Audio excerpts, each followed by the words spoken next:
Hey everyone, welcome back to my channel. So as you know, we had started political theory series and we have completed justice, rights, liberty, democracy and equality. So today I am going to teach you the concept of citizenship. So let's get started.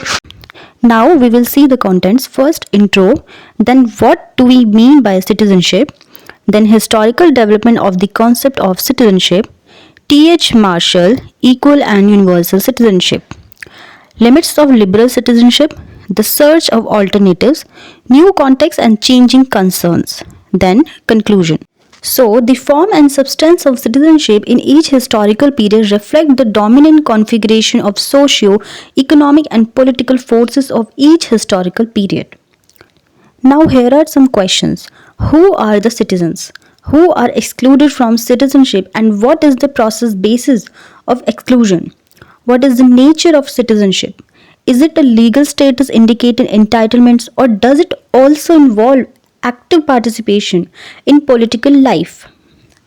See, answers to such questions would give us an insight into the manner in which the notion of citizenship has evolved historically and grasp the complexities of contemporary debates. Contemporary debates on citizenship raise questions around notion of equality and rights, issues of individual, group and community rights, active and passive citizenship and the relationship between and relative primacy of rights and duties. Now come to the next question, what do we mean by citizenship? More often than not, citizenship is seen in terms of a legal formal status, having a specific nationality, holding a passport, and deriving from the status entitlements and claims rights guaranteed by the Constitution, as well as specific duties and responsibilities which the Constitution may lay down. The idea of citizenship, however, goes beyond the legal formal framework to denote substantive membership in the political community.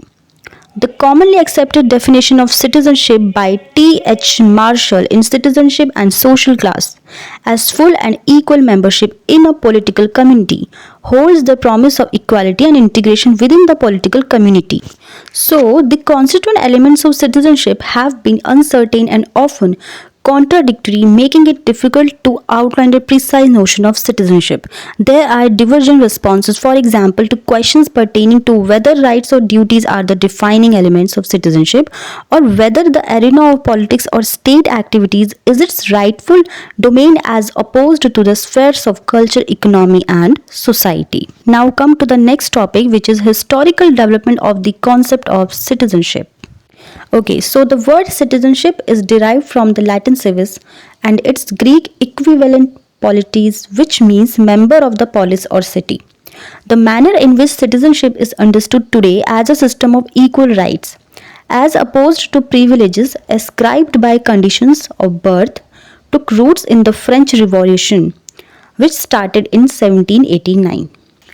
With the development of capitalism and liberalism, the idea of the citizen as an individual bearing rights irrespective of her, his class, race, gender, ethnicity, etc. became further entrenched since the 1980s. Globalization and multiculturalism have provided the context within which this notion of citizenship has been challenged. Thus, the development of ideas that surround the concept of citizenship can be attributed to four broad historical periods. First, classical Greco-Roman period. Second, late medieval and early modern period, including the period of the French and American Revolution. Third, the developments in the 19th century corresponding to the growing influence of liberalism and capitalism, and the contest over the form and substance of citizenship in the late 20th century with an increasing preoccupation with multiculturalism and community rights. Now, the classical period and civic republican citizenship, civic virtue, freedom and active citizenship. See, the term civic republican denotes a constitutional government founded on principles of sharing of power to prevent arbitrary authority and involvement of citizens in public affairs to the mutual benefit of the individual and the community. The Greek republics or city-states, Athens and Sparta, were exponents of the classical institution of citizenship that we identify with the civic republican traditions. Athens and Sparta were based on opposing political principles, Sparta on stern authoritarianism and Athens on democracy. But they were both exponents of the principle of classical citizenship as public service and civic duties. In politics, Aristotle explicates what citizenship should ideally be and what the conditions are in which such an ideal may be realized. An important element of citizenship as a means and condition of freedom was participation of civic life. Greek citizens were described by Aristotle as all who share in the civic life of ruling and being ruled in turn. While the idea of participation in the act of ruling continues to be a significant component of active citizenship, jealously cherished by those who espouse citizenship as a civic ideal in the context of classical Greece, not everyone could share in the civic life which considered of the ruling and the ruled. Citizenship was limited to those having the capacity to participate in the process of governance and was confined to free native born men, excluding women, children, slaves, and resident aliens. Now, the late medieval and early modern periods.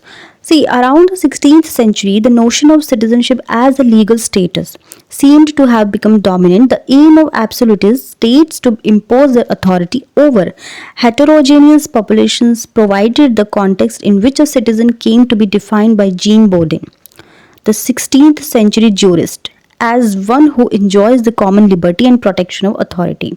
In this view, the citizen was, unlike the Greek citizen, not himself an authority but following the Roman tradition. Someone who was under the protection of the state, unlike the Greek and Roman traditions. However, citizenship was primarily a passive idea. Citizenship in this period did not stand for common shared public responsibilities and civic virtues. Instead, the notion of common liberty became the primary concern of citizenship. See, a nostalgia for citizenship as activity, as in classical Greece and Rome, with an emphasis on civic virtue and public duty, persisted, however, alongside the notion of citizenship as a status that guaranteed the enjoyment of liberty. The emphasis on public responsibilities and civic virtue remained influential as an ideal. Machiavelli, for example, praised the ideal of civic virtue in classical republicanism. He firmly believed that men had to be kept constantly alert to their performance of civic obligations, which could be achieved by education, religion, and a fear of consequences in case of dereliction of citizenship duties. See, for Machiavelli, not only was good citizenship essential for a secure state and republican government, citizenship was possible only in a republic. Machiavelli's citizens, however, had to be made of sterner stuff and tougher moral fiber than their classical counterparts equipped with courage, fortitude, audacity, and civic spirit, the latter meaning spirited action. Montesquieu likewise argued that a state based on the principle of popular participation as distinct from other forms of government depends on its stability on the civic virtue of its citizens. So guys, that's all about Machiavelli. Now for Rousseau, civic virtue and participation were the necessary elements of citizenship. He saw the general as citizens contributing without thought or personal advantage to political decisions. It may be pointed out that all the thinkers of the period look at civic virtue as an ideal to be pursued and lamented the lack of citizenship qualities in their own social political context. Machiavelli, for example, lamented the fact that few of the Italian states of the 16th centuries displayed these qualities of the ancient republic and even fewer men. The qualities of virtue. Most thinkers of this period, including Rousseau and Montesquieu, whose ideas influenced the American and French revolutions, favored the revival of the civic ideals of the classical republican tradition, which had been sidetracked by pursuits of private pleasures and personal interest. Now we will talk about capitalist liberalism and universal citizenship.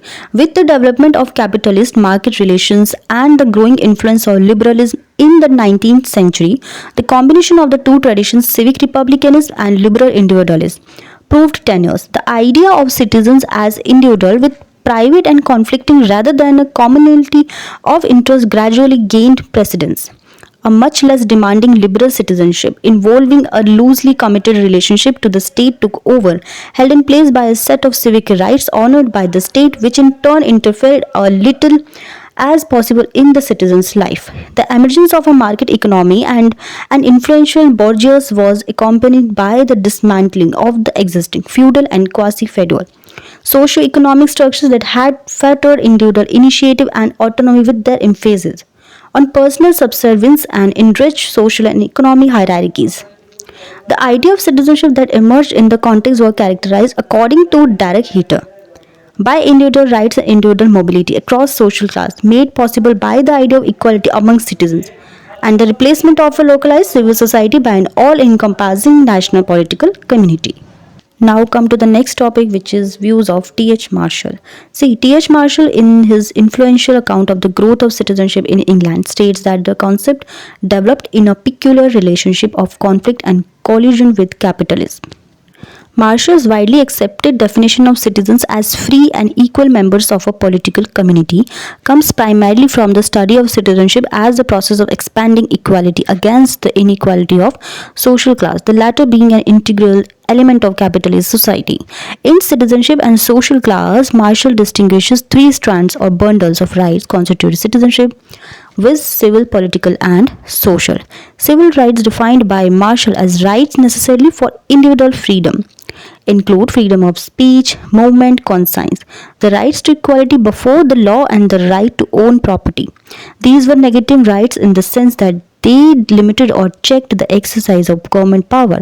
Political rights was the right to vote, the right to stand for elections, and the right to hold public office, provided the individual with the opportunity to participate in political life. See, the provision of political rights required the development of universal suffrage, political equality, and democratic government. Social rights, argued Marshall, guaranteed the individual a minimum social status and provided the basis for the exercise of both civil and political rights. These were positive rights to life, the life of a civilized being according to the standards prevailing in society. These standards of life and the social heritage of society are realized through active intervention by the state in the form of social services, the welfare state, and the educational system. Each of these three strands has, he suggests, a distinct history confined to a particular century: civil to the 18th, political to the 19th, and social to the 20th, and corresponds with the development of specific state structures, the judiciary, parliamentary institutions of governance, and the education system and the welfare state, respectively. See, citizenship promise of equality is moreover premised on effacing or masking ascriptive and hierarchical inequalities of culture, caste, gender, ethnicity, etc.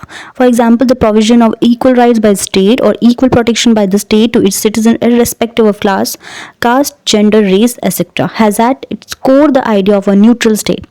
This basically means that for the liberal state, the citizen is like an individual wearing a mask so that attributes of class, caste, gender, race, etc. are not visible.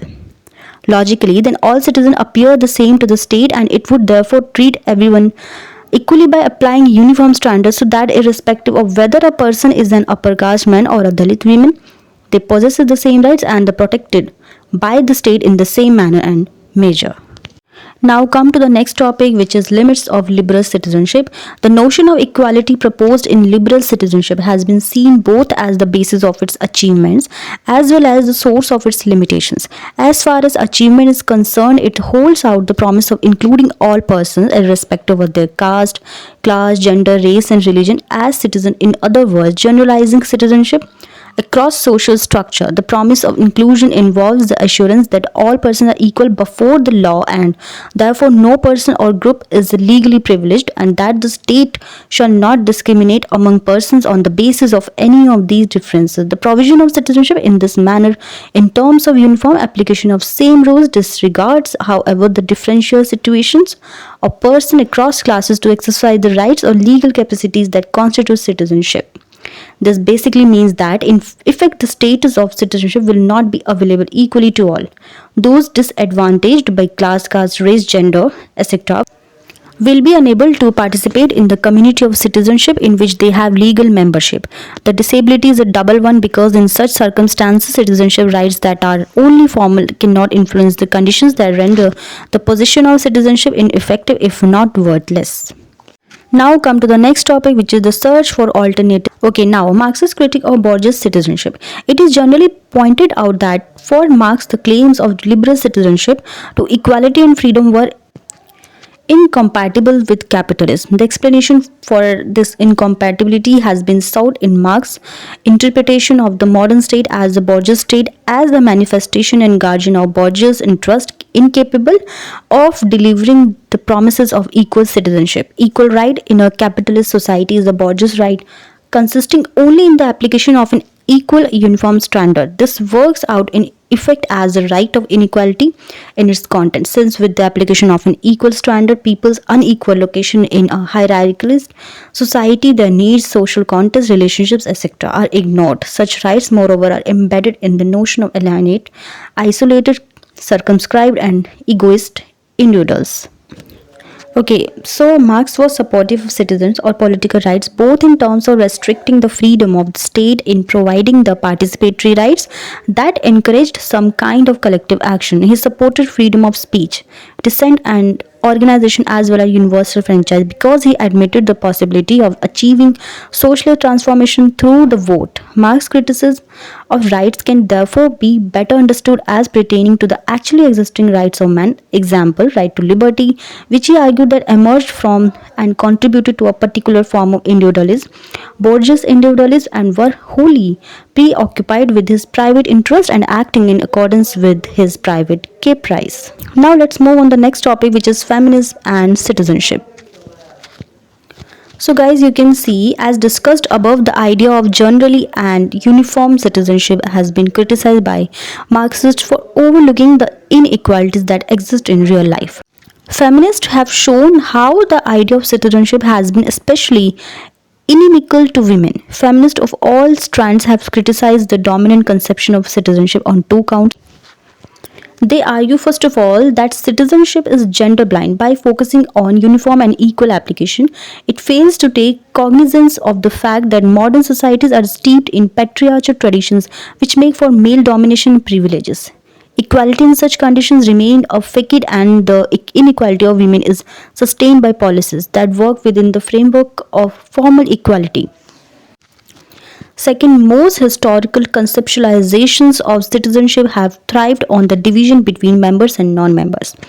The discursive practices surrounding the notion of citizenship have produced dichotomies where the space for citizenship became increasingly identified with male and public activities. See guys, feminists have argued that both the ancient and modern concepts of citizenship have been inimical to women, either excluding them from citizenship altogether as in the classical tradition or integrating them indirectly as citizen concerns as in the French revolutionary tradition. Modern citizenship, while not entirely excluding women, incorporated them on the basis of their socially useful and independent roles as mothers and wives, thereby placing them outside the sphere of politics and distancing them from resources and opportunities like education, property, etc., which equip individuals for political participation. Now come to the next topic, new context and changing concerns, differentiated and multicultural citizenship. Contemporary debates on citizenship and rights have questioned the idea that the citizen can enjoy rights independent of the context to which he belongs. Contention has opened up since the 1980s in citizenship theory, with multiculturalism, plurality, diversity, and difference having become significant terms of reference for re-theorizing citizenship. This content pertains in effect to the unmasking of those differences that were earlier seen as irrelevant to citizenship. There is a growing effort to redefine citizenship by giving due importance to cultural differences among individuals and striking a balance between the numerous religious, ethnic, and linguistic identities while constructing a common political identity of the citizen of the nation. Notions of multiculturalism and minority rights have been invoked in contemporary times as democratic values, whereby cultural communities can lay claims to inherent rights and negotiate fair terms of inclusion in the national political space.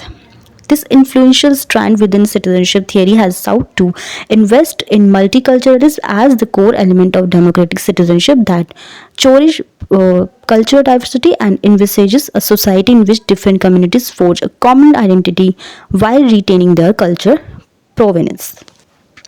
Now, globalization, world citizenship, and human rights. An influential strand of citizenship theorists argues that an increasingly globalized, interdependent, and interconnected world marked by transnational movement of populations and multicultural national populations, one can no longer talk of citizenship in terms of membership in a territorially limited nation state. The uncontested unit of membership, they propose the delinking of the relationship between citizenship and the nation state, replacing it with global world citizenship with its basis in human rights.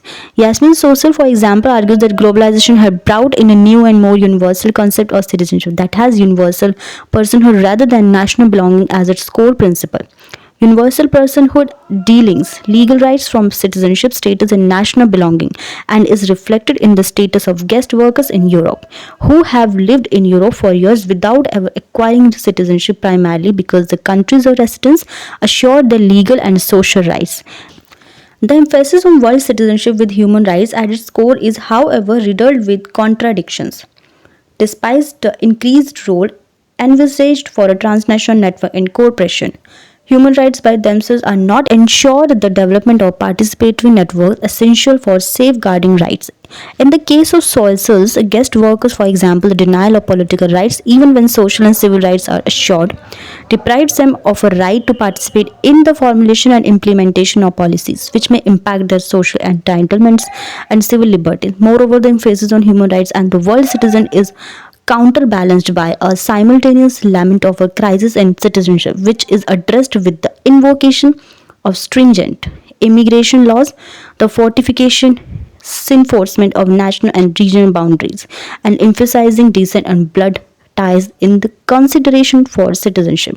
Moreover, human rights like citizens are almost always articulated in abstract and universalistic, that is, context-free terms, masking the diversity and historicity of citizenship and rights.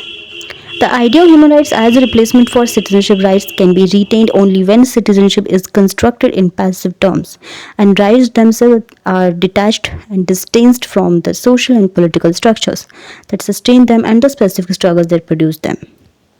Now we will see the conclusion. The significance of contemporary debates on citizenship lies in their admission that the political community is complex, hierarchical, and culturally and ideologically plural. Even the fact that they envisage the public sphere beyond the boundaries of the nation state is important, since it gives an analytical framework to understand the politics of a heterogeneous public. This assures that Iris Marin Young puts it that no personal action or aspects of a person's life may be forced into privacy, and no social institution or practices be included a priori from being a proper subject for public discussion and expression. The significance accorded to the contextualized self too is crucial in building a substantive notion of citizenship. The idea of the individual as a part of the community bound to other individuals not by necessity or private interest but by community or social consensus is an important aspect of such a formulation. So guys, that is all for today. I hope you understand all the points clearly. If you have any doubts, you can ask me to anytime. If you like this video, kindly like, share and subscribe my YouTube channel. See you in the next video. Till then, bye bye. Take care.